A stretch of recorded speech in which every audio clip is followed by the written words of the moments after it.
नमस्कार बच्चों। आज हम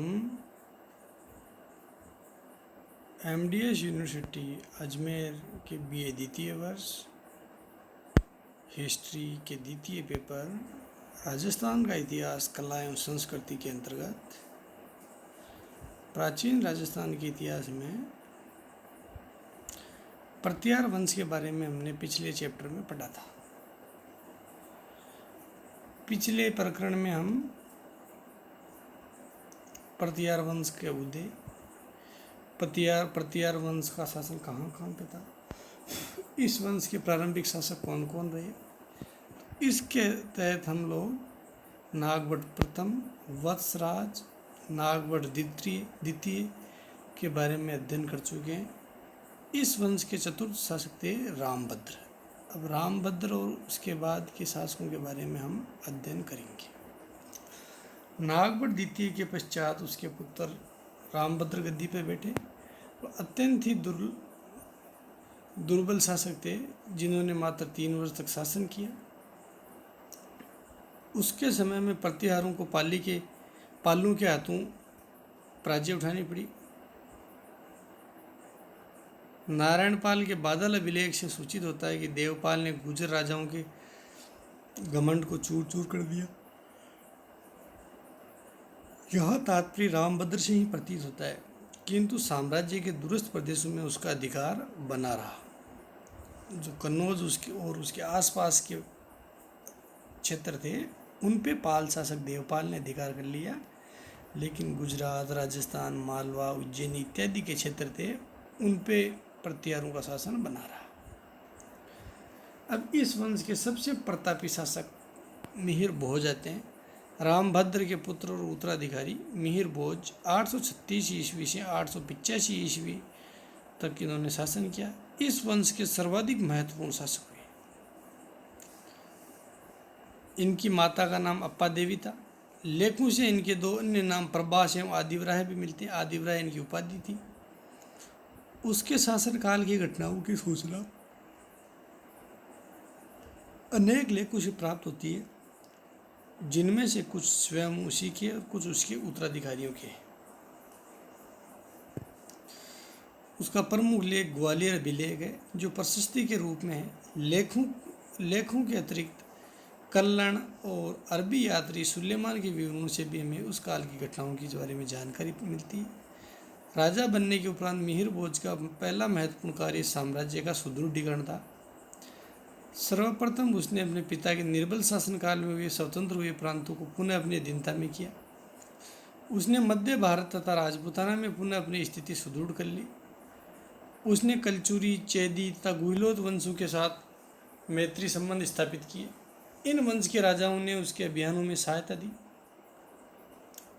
ग्वालियर लेख में कहा गया है कि अगस्त्य ऋषि ने केवल विंध्य पर्वत का विस्तार अवरोध किया था, किंतु इसने अर्थात भोज ने कई राजाओं पर आक्रमण कर उसका विस्तार रोक दिया।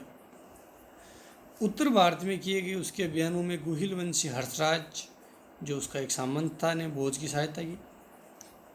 400 लेख के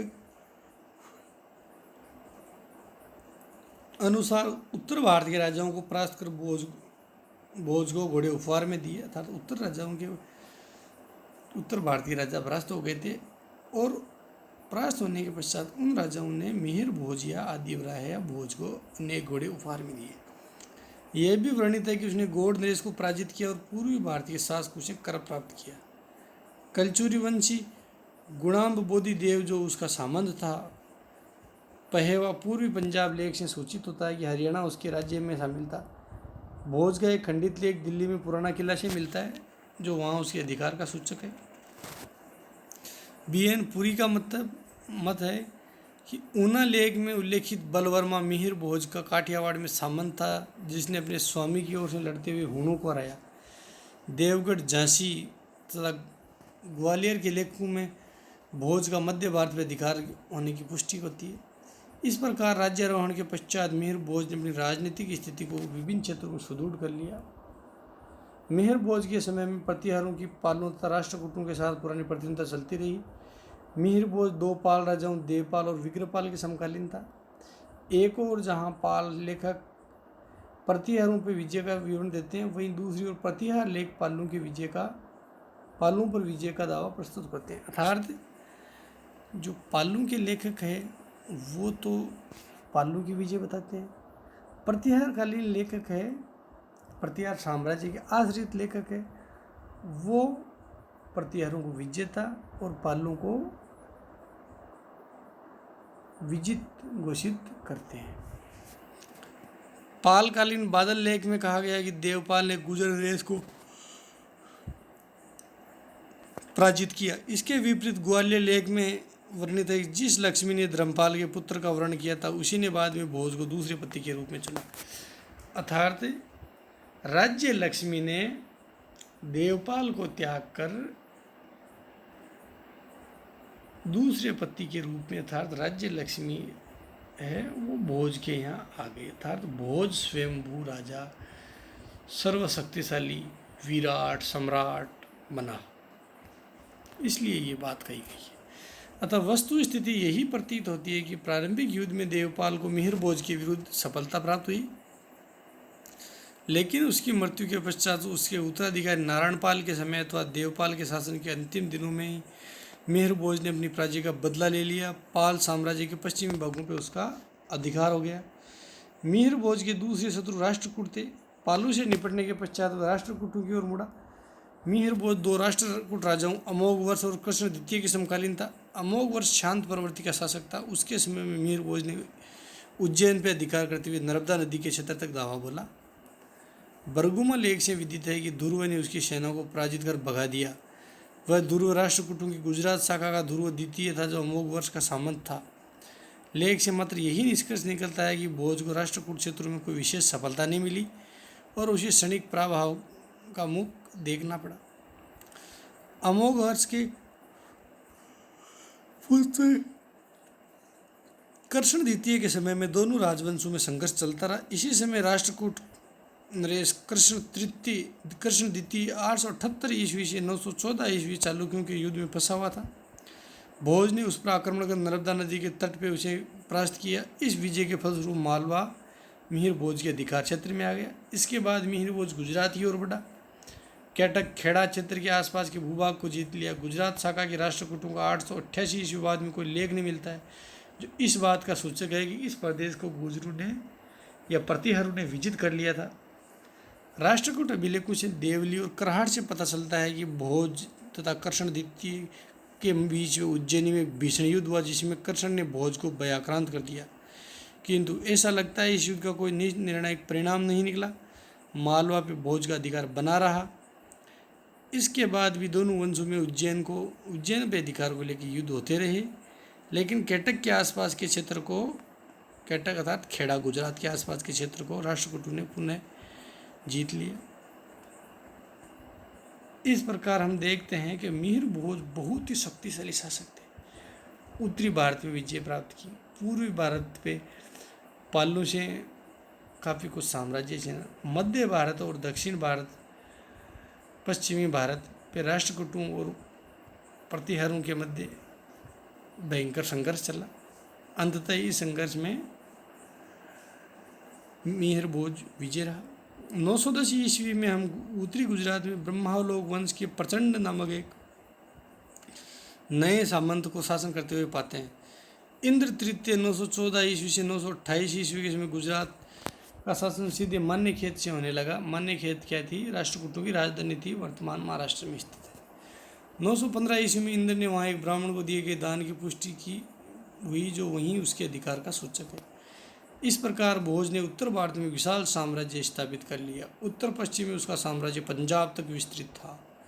पूर्व में गोरखपुर के कलचुरी उसके सामंत थे। संपूर्ण अवध क्षेत्र उसके अधीन था। कहल लेख गोरखपुर जिले से पता चलता है कि कलचुरी शासक गुणोम बोधि ने भोज से कुछ भूमि पाई थी।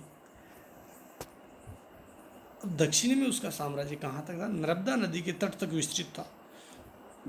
उसने कन्नौज को इस विशाल साम्राज्य की राजधानी बनाई जो आगामी लगभग 50 वर्षों तक शासन किया। भोज वैष्णव धर्म का धर्माचार्य था। उसने आदिवराह और प्रवाह जैसी उपाधियां धारण की थी। निश्चय ही वह गुर्जर प्रतिहारों का सर्वाधिक शक्तिशाली शासक हुआ। भोज के शासनकाल का अरब यात्री सुलेमान ने बड़े उच्च शब्दों में वर्णन किया है। अरब यात्री सुलेमान के अनुसार इस राजा के पास बहुत बड़ी सेना है, अन्य किसी राजा के पास उसकी बड़ी अश्व सेना नहीं है। वह अरबों का सबसे बड़ा शत्रु है, यद्यपि वह अरब राजाओं को सबसे बड़ा राजा मानता है। भारत के राजाओं में उससे बड़ा इस्लाम का कोई दूसरा शत्रु नहीं है। वह अपार धन एवं ऐश्वर्य युक्त है।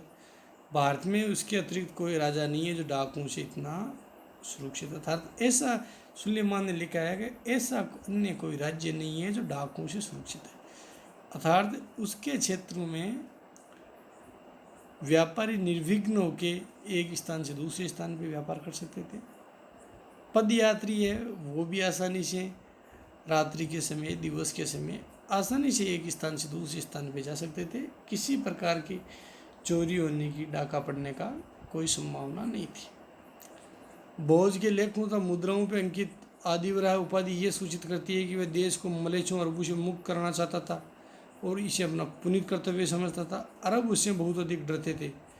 915-16 ईस्वी में सिंध की यात्रा करने वाले मुस्लिम यात्री अल मसूदी यहाँ तक लिखते हैं कि अपनी शक्ति के केंद्र मुल्तान में अरबों ने एक सूर्य मंदिर को तोड़ने से बचा रखा था। जब भी प्रतिहारों के आक्रमण का भय होता तो वे उस मूर्ति को नष्ट कर देने का भय पैदा कर अपनी रक्षा कर लेते थे। बिलादुरी कहते हैं कि अरबों को अपनी रक्षा के लिए कोई सुरक्षित स्थान मिलना ही कठिन था। उन्होंने एक झील के किनारे अल हिंद सीमा पर अल महफूज नामक एक शहर बसाया जिसका अर्थ होता है सुरक्षित। इन विवरणों से स्पष्ट है कि भोज ने पश्चिम में अरबों के प्रसार को रोक दिया। अपने इस वीर कृत्य के द्वारा उसने भारत भूमि की महान सेवा की। अर्थात आगामी 100 वर्षों तक भी अरबों या तुर्कों की भारत में आक्रमण करने की हिम्मत नहीं हुई। सिंध में हम देखते हैं 712 ईस्वी में मोहम्मद बिन कासिम ने आक्रमण किया। उस आक्रमण के पश्चात ऊपरी सिंध और निचले सिंध पे अरबों का शासन स्थापित हो गया। लेकिन अरब जाति है या अरब मुस्लिम लोग हैं वो सिंध को छोड़ के पंजाब, राजस्थान, गुजरात की ओर नहीं बढ़ पाए। इसका मुख्य कारण था पश्चिमोत्तर भारत में प्रतिहारों का शासन। जब तक प्रतिहार शासक शक्तिशाली रहे अरबों ने भारत भूमि की ओर आंख उठाकर भी नहीं देखा। अब अगला प्रकरण हम कल पढ़ेंगे। आज का प्रकरण हमारा इतना ही है बच्चों। थैंक्स।